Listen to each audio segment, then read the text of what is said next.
शंकर के पास बहुत समय से एक बहुत ही भली अच्छी गाय थी जिसका नाम मधु था। मधु ने काफी सालों तक शंकर को भर भर के दूध दिया।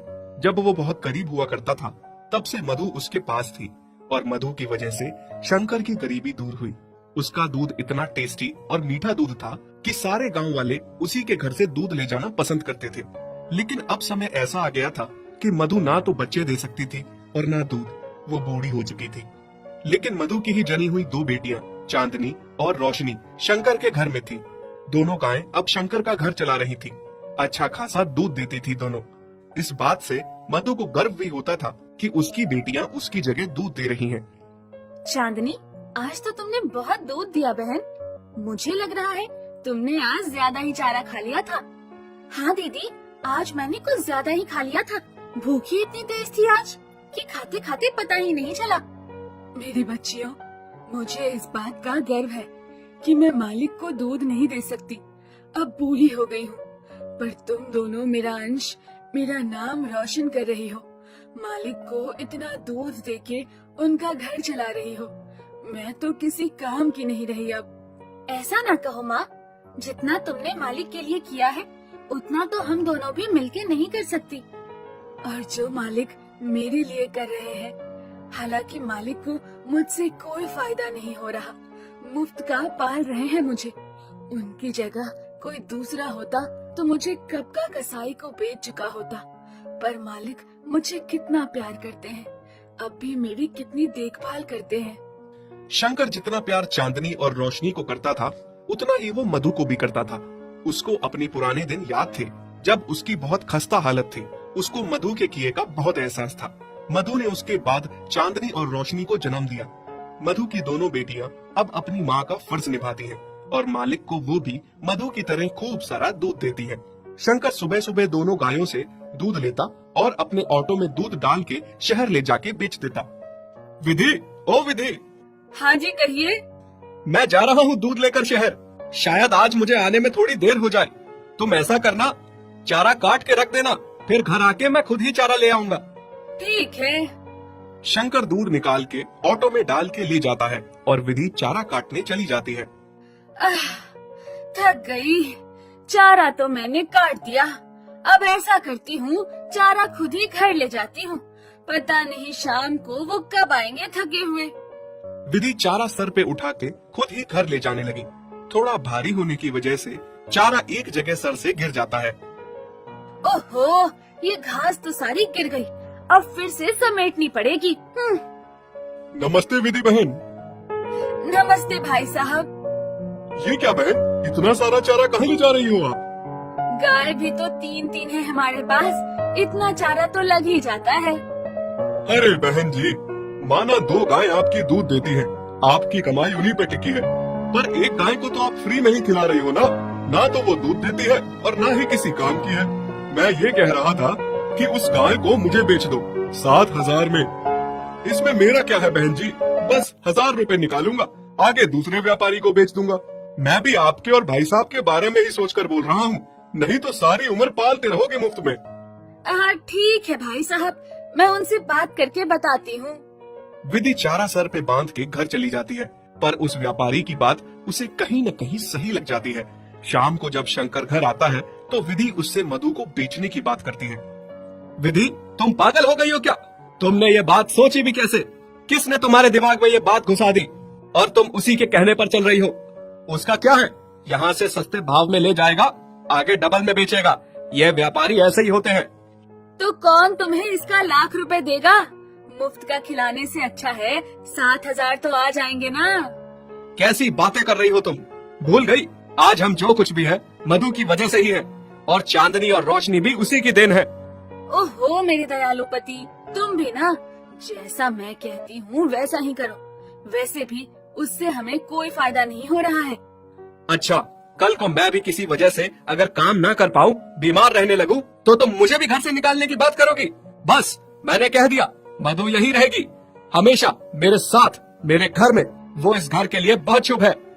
ठीक है, अगर ऐसी बात है तो मैं भी देखती हूँ कैसे नहीं जाएगी आपकी बूढ़ी गाय इस घर से। दिन रात विधि अपने पति के साथ जिद करती है, मधु को बेचने की। फिर एक दिन शंकर बीवी के आगे मजबूर हो जाता है और उसे बीवी की बात माननी ही पड़ती है। अगले ही दिन विधि उस व्यापारी को घर बुला लेती है। चांदनी, देख तो जरा, ये कौन आया है हमारे घर पे? हाँ दीदी, और इसके हाथ में तो रस्सी भी है। कहीं मालिक ने हम में से किसी को बेचने के लिए व्यापारी तो नहीं बुलाया है? नहीं मेरी बच्चियों, ऐसा ना सोचो। मालिक और मालकिन बहुत अच्छे हैं, उन पे खामखा शक ना करो। मैं उन्हें बरसों से जानती हूँ, वो हम में से किसी को भी बेच नहीं सकते। हाँ माँ, तुम सही कह रही हो। शायद भगवान ना करे ऐसा दिन कभी आए जिस दिन हमें एक दूसरे से अलग होना पड़े। हम तो मर ही जाएंगे। व्यापारी शंकर की पत्नी को मधु के बदले 7,000 रुपए देता है। अरे वाह, बड़े दिनों बाद इतनी बड़ी रकम हाथ आई है। लेकिन शंकर इस बात से बहुत दुखी था। उसे बहुत बुरा लग रहा था कि ये कैसी औरत है, चंद पैसे के लिए घर की लक्ष्मी को ही बेच रही है। थोड़ी देर बाद शंकर मधु के पास आता है और उसके सर पे हाथ फेरता है। मुझे माफ कर दो मधु, पत्नी की जिद के आगे मुझे तुम्हें बेचना पड़ रहा है। उसे लगता है कि तुम अब बूढ़ी हो गई हो, हमारे किसी काम की नहीं हो अब। हो सके तो मुझे माफ कर देना। ये सुन के मधु, चांदनी और रोशनी को बहुत बड़ा झटका लगता है। माँ, तुम्हें तो बड़ा यकीन था ना मालिक पे। देखा कैसे यकीन तोड़ दिया एक ही झटके में। आपने इनके लिए इतना कुछ किया, दूध के साथ अपना खून भी निचोड़ के दिया। जब इनका घर गृहस्थी बन गई तो अब इनको लगने लगा आप किसी काम की नहीं हो। कल को ये लोग हमारे साथ भी ऐसा ही करेंगे। अब क्या होगा माँ? ये व्यापारी आपको कसाई को दे देगा। हाँ माँ, सच कहते हैं, इंसानों को जिस चीज से फायदा होता है उसको रखते हैं। अगर वो चीज किसी काम की ना रहे उसे नहीं रखते। बहुत मतलबी होते हैं ये इंसान। बुरा तो मुझे भी बहुत लग रहा है मेरी बच्चियों, पर मेरी भी समझ में नहीं आ रहा मालिक ऐसा क्यों कर रहे हैं। तभी व्यापारी मधु को रस्सी से बांध के वहाँ से ले जाने लगता है। चांदनी और रोशनी बहुत रोती हैं। माँ, माँ, माँ, हम आपके बिना कैसे रहेंगे? जाते जाते मधु की आंखों में बस आंसू थे। वो तो अपने मालिक से उसके बेचने का शिकवा भी नहीं कर पाई। व्यापारी उस बुजुर्ग गाय को रास्ते में खूब मारते मारते ले जाता है। घर पहुंच के उसे गौशाला में बांध देता है और खूब सारा चारा खिलाता है। लेकिन मधु को पता था कि उसे खूब खिलाएगा पिलाएगा, फिर कसाई को उसे बेच के मोटी रकम हासिल करेगा। फिर थोड़ी देर में कसाई व्यापारी से मिलने आता है। व्यापारी उसे कहता है कि कुछ दिनों में आके उसे ले जाए। नहीं नहीं, ये व्यापारी तो मुझे कसाई को सौंप रहे हैं। मुझे नहीं मरना। मालिक, आपने ऐसा क्यों किया? मेरी क्या गलती थी? हाँ, मुझे इतनी जल्दी हार नहीं माननी चाहिए। मुझे वापस मालिक और अपनी बच्चियों के पास जाना होगा। न जाने मेरी बच्चियों का मेरे बिना क्या हाल है। उधर चांदनी और रोशनी का अपनी माँ के बिना बहुत बुरा हाल था। फिर रात में जैसे तैसे गले का खूंटा तोड़ के मधु भागती हुई घर पहुंच जाती है। चांदनी और रोशनी को जैसे ही अपनी माँ दिखती है, उनके लिए मानो सवेरा हो जाता है। मधु अपनी दोनों बच्चियों को गले से लगाती है। माँ, आप आ गई। अब हमें छोड़ के कभी मत जाना, हम आपके बिना मर जाएंगे माँ। हाँ मेरी बच्चियों, मैं अब कभी भी नहीं जाने वाली हूँ। सुबह जब शंकर दूध निकालने गौशाला में आता है और वहाँ वो मधु को देखता है तो बहुत खुश हो जाता है। उसके सर पे हाथ फेर के प्यार देता है। विधि, विधि देखो तो कौन आया है। अरे क्यों चिल्ला रहे हैं आप? कौन आया है? हाँ, ये मधु, ये वापस कैसे आ गई? देखा, मैंने कहता था मधु हमें बहुत प्यार करती है, उसको हमें नहीं बेचना चाहिए। तुम चुप रहो जी। चिल्ला के तो ऐसे बुला रहे थे जैसे पता नहीं क्या हो गया। इस बूढ़ी बेकार गाय को मुफ्त का खाने की आदत हो गई है। मैं कहती हूँ जल्दी इस व्यापारी को बुलाओ, उससे पैसे लिए हैं, यहाँ आके इसे ले जाए। शंकर मजबूर होकर फिर से उसी व्यापारी को बुलाता है मधु को ले जाने के लिए। भाई साहब, इस बार इस गाय को मोटी रस्सी से बांध के ले जाना ताकि दोबारा लौट के ना आए। माँ, ये फिर से आपको भेजने की तैयारी में है। कोई बात नहीं बेटी, मालिक ने अगर मेरे लिए यही सोचा है तो यही सही। इस बार मैं लौट के नहीं आऊंगी। बस मेरे जाने के बाद तुम दोनों अपना ख्याल रखना। नहीं माँ, ऐसा ना कहो। व्यापारी मधु को फिर से ले जाता है, पर इस बार मधु जाने में कोई जिद नहीं करती, क्योंकि उसे पता था उसकी जिद करने का कोई फायदा नहीं। वो अगर फिर से लौट आई तो मालकिन उसे फिर से भिजवा देगी। इधर चांदनी और रोशनी का रो रो के बुरा हाल था। दोनों ने माँ की याद में खाना पीना छोड़ दिया था। दोनों बीमार हो गई थी, दूध देना छोड़ दिया था।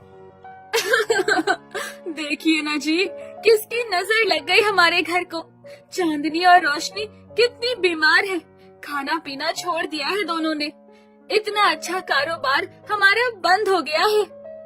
ये और कुछ नहीं, मधु का फिटकार लगा है हमें। बोझ थी ना वो तुम्हारे लिए, जबरदस्ती उसे बेच दिया जिसने शुरू से हमारा साथ दिया। बाद में जब वो तुम्हारे किसी काम न आने लगी तो उसे बेच दिया। खुदगर्ज औरत, इनको भी इनकी माँ से अलग कर दिया। ये तो होना ही था, मुझे अपने साथ पाप का भागीदार बना दिया तुमने। आप सही कह रहे हैं जी, बहुत बड़ी गलती हो गई है मुझसे। मैं आपके आगे हाथ जोड़ती हूँ। आप उस व्यापारी के पैसे लौटा दीजिए और मधु को घर ले आइए। अगले दिन जब शंकर और विधि मधु को लेने व्यापारी के घर जाते हैं तो वहाँ वो देखते हैं कि व्यापारी ने मधु को कसाई को बेच दिया है और कसाई मधु को ले जा रहा है। अरे कौन हो तुम और मेरी मधु को कहाँ ले जा रहे हो? कहाँ ले जा रहा हूँ मतलब? मैंने इसे खरीदा है, वो भी डबल भाव में। मैं तुम्हें इसके भी डबल पैसे दूंगा। मेरी गाय मुझे वापस कर दो। ठीक है, ले लो, मुझे तो पैसे से मतलब है, पर इस बूढ़ी गाय में रखा क्या है? वो तुमसे मतलब नहीं है, तुम बस पैसे लो और हमारी गाय को वापस करो। शंकर और मधु कसाई को पैसे देते हैं और मधु को वापस ले आते हैं। मधु, मुझे माफ कर दो। मैं कितनी गलत थी। मैंने तुम्हारे साथ कितना गलत किया। मेरी वजह से आज तुम्हारे साथ वो कसाई ना जाने क्या कर लेता। हाँ मधु, अब जो भी हो जाए मैं तुम्हें कभी खुद से अलग नहीं करूंगा। जब चांदनी और रोशनी अपनी माँ को वापस पाती है तो बहुत खुश हो जाती है और दोनों अपनी माँ के गले लग जाती हैं।